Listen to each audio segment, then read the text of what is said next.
தென்னாடுடைய சிவனே போற்றி, எந்நாட்டவர்க்கும் இறைவா போற்றி. திருமந்திரம். முதல் தந்திரம். 5 உயிர் நிலையாமை. பாடல் 196. அவ்வியம் பேசி அரங்கட நில்லன்மின், வெவ்வியனாகி பிறர்பொருள் வவ்வன்மின், செவ்வியனாகி சிறந்துண்ணும் போதொரு தவ்விக்கொடு உண்மின் தலைப்பட்ட போதே. விளக்கம். பொய்யும் புரட்டும் பேசி அறவழிகளை அழிக்காதீர்கள். பொறாமையும் கோபமும் கொண்டு பிறரின் பொருட்களை பிடுங்கிக் கொள்ளாமல் இருங்கள்.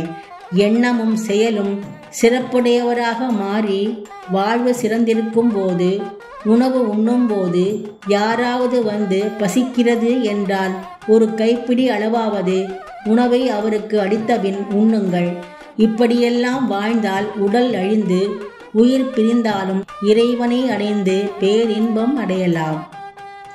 திருச்சிற்றம்பலம்.